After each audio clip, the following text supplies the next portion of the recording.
일본 언론이나 커뮤니티들을 돌아다녀 보면 한국 남성과의 연애를 주제로 올라오는 글들이 꽤 보입니다.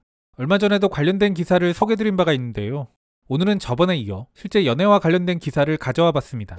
라이브재팬이라는 사이트에 올라온 기사로 그 제목은 한국 남성이 일본인 여성과 교제하고 충격받은 10가지 이유. 라이브재팬은 한국어판도 운영하고 있는데요. 같은 제목의 글이 두 곳 모두에 소개되었지만 금일 클립은 일본어판을 기반으로 했습니다. 한국인들이 약간 거부감을 느낄 수 있거나 조금 예민하게 받아들일 수 있는 내용들을 한국어판에서는 뺐기 때문에 일본어판을 선택했습니다. 참고로 서두 부문은 한국 남성과의 인터뷰 내용을 그대로 소개하고 뒷부분은 이에 대해 부가 설명을 덧붙이는 방식으로 진행되는 글입니다.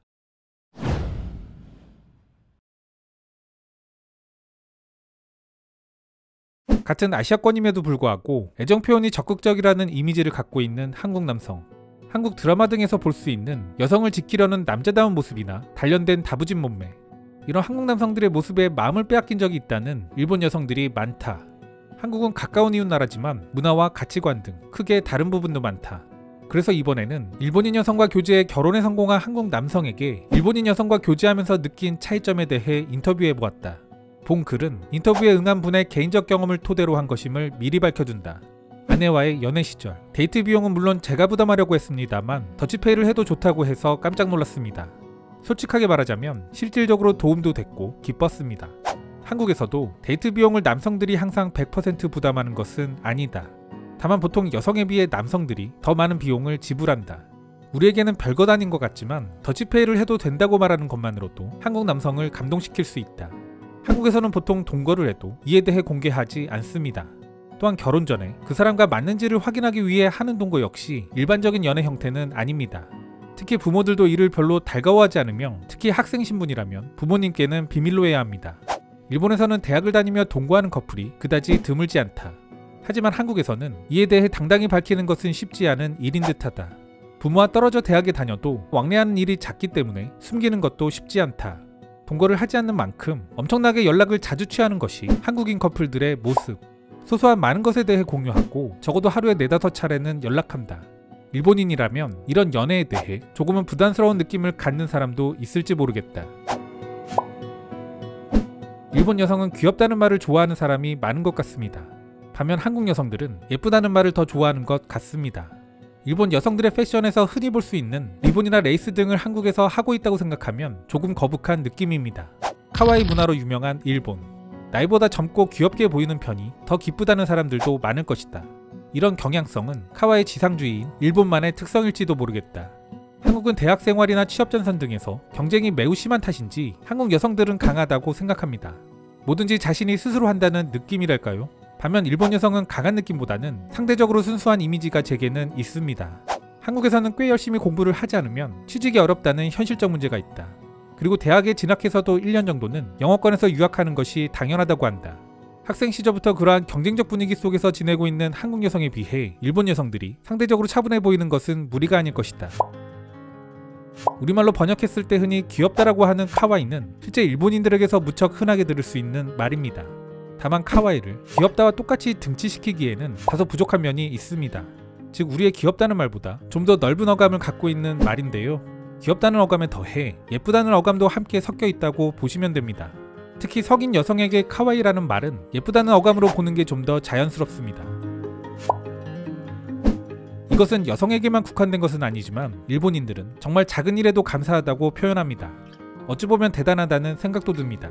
일본인들에게 한국은 상하관계가 엄격하고 예의를 중시하는 이미지가 있다. 물론 현실에서도 한국인들은 상하관계를 확실히 지킨다. 그러나 그는 일상생활에서의 작은 예의 같은 부분에서는 일본이 더 잘 지킨다는 생각이 든다 말한다. 뭔가 부탁 등을 할 때 잊지 않고 감사 인사를 하는 게 일본인들입니다. 라는 그의 말을 들었을 때는 일본인으로서 왠지 뿌듯했다. 한국에서 부모님의 말은 매우 중요합니다. 그래서 부모님이 반대하는 결혼을 하는 것이 쉬운 일은 아닙니다. 또한 부모님께 자주 연락을 드리거나 때때로 선물을 드리는 것은 당연한 자식된 도리로 여겨집니다. 저는 이런 것들이 일본인에게는 좀 부족하다고 생각합니다. 한국은 우리가 생각하는 것 이상으로 부모의 의견이 존중되는 사회다. 또한 부모에 대한 애정도 매우 깊어서 부모님의 생신 때 연락을 하거나 종종 선물을 드리는 것은 당연하게 여겨진다. 특히 부모와 떨어져 살고 있다면 특별한 용무가 없더라도 일주일에 한 번 정도는 연락드리는 사람들도 꽤 흔하다. 일본에서는 특별한 일이 없는데 주 1회의 빈도로 연락하는 사람은 매우 소수일 것이다. 그러고 보면 연인관계나 부모관계나 한국인들은 가능한 한 많은 의사소통을 하는 경향이 있는 듯하다. 결혼했을 때 가장 먼저 느낀 차이는 반찬이 너무 적다는 것이었습니다. 특히 직장에서 늦게 들어왔는데 아내가 차려준 밥상에는 밥과 반찬, 국 이 세 개만 놓여 있었습니다. 한국에서는 찌개나 생선 같은 메인 반찬 2가지에 밑반찬으로 서너 개가 있는 것이 보통입니다. 한국에서는 미리 여러 종류의 반찬을 만들어 냉장고에 저장해 놓는다.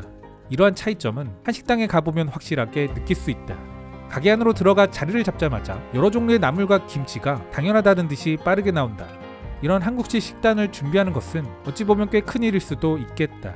하지만 한국 남성의 마음을 사로잡기 위해서는 반찬 레시피를 갖추고 있으면 좋을 듯하다. 일본 여성은 매운 것을 잘 먹지 못해서 때때로 함께 음식을 먹을 수 없는 경우들이 있습니다. 내게는 전혀 맵지 않은 음식도 맵다고 말합니다. 어찌 보면 이것이 한국 남자와 연애하는 사람들이 가장 공감하는 부분이 아닐까 싶다. 김치가 소울푸드인 한국인들에 비해 일본인들이 매운맛에 약해 보이는 것은 당연하다. 일본에서 생활하는 한국인들은 식생활에서 무언가 매운맛이 부족하다고 자주 느낀다고 한다. 이 때문에 한국 현지에 있는 가족들로부터 한국의 것을 보내달라는 경우도 많다. 역시 매운맛의 나라답다. 일본인은 확실히 꼼꼼합니다. 일상생활에서 말하자면 빨래를 건조하는 방법이라든지 목욕법 같은 것들에도 디테일한 절차가 있습니다.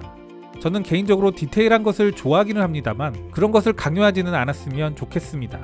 특히 식사예절 같은 것은 한일 간 문화적으로 다른 면이 많기 때문에 어쩔 수 없다고는 하지만 좀 지나친 것도 같습니다. 작은 것을 금방 알아차리는 것을 두고 일본인의 장점이라는 평가도 있다. 그러나 이것도 지나치면 불편함을 불러오는 듯하다. 특히 식사예절은 어렵게 느낄 수 있다. 한국에서는 식사 중에 팔꿈치를 식탁 위에 올리거나 소리를 내며 먹어도 크게 문제되지 않는다.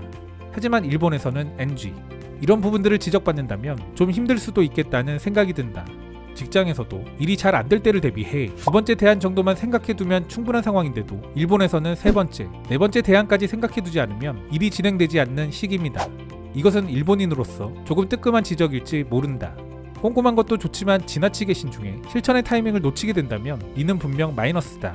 때로는 좀 더 대략적으로 접근하고 실패를 두려워하지 않으며 뭐든지 하고 모험을 해보는 것. 이 정도의 대범함도 때로는 중요할 것이다.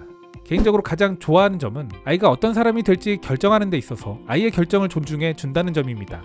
한국은 경쟁이 치열하기 때문에 아이가 원하는 것보다는 미래를 위한 공부의 우선순위가 있는 듯하다. 이 때문에 아이의 의사보다는 부모의 의지가 더 많이 개입되는 것. 일본인과 결혼해 가정을 이룰 때의 장점은 서로의 가치관이 상호 보완성을 가질 수 있다는 것이다. 일본에서처럼 자유롭게 공부하고 한국에서처럼 열심히 공부할 수 있다면 얼마나 훌륭할까.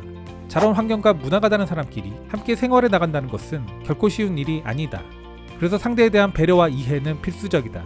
여담이지만 한국 남성은 군대를 필수적으로 다녀와야 하기 때문에 몸가짐이나 생활습관 등도 제대로 단련받는다. 이 때문에 청소 같은 집안일도 때로는 여성들보다 더 제대로 할 수 있는 사람들이 많다. 한국 여성과 일본 여성을 비교한 부분과 자녀에 대한 마지막 내용은 한국어판에는 없는 내용. 제가 조금 삐딱하게 생각하는 것일지 모르겠지만 글에서는 긍정적으로 표현된 일본인들이 남발하는 감사하다는 말. 그런데 그 감사하다는 말에 과연 진심은 담겨 있을까? 라는 생각은 문득 들었습니다. 아무튼 이런 류의 글들을 심심치 않게 볼 수 있는 건 그만큼 한국 남자와의 연애가 일본 여성들의 관심을 끄는 주제에 있기 때문일 겁니다. 그리고 꼭 일본이 아니더라도 한국인 자체에 대한 관심이 올라가고 있다는 흔적들을 여기저기서 발견하게 되는데요. 그럴 때면 저는 대중문화의 힘을 느끼곤 합니다. 이는 비단 연애나 한국인에 대한 인식뿐 아니라 우리와 관련된 많은 것들에서 일어나고 있는 일. 한편으로는 세계적으로 이미지가 좋아져가는 시기인 만큼 이에 대한 관리도 필요하겠다는 생각도 하게 됩니다.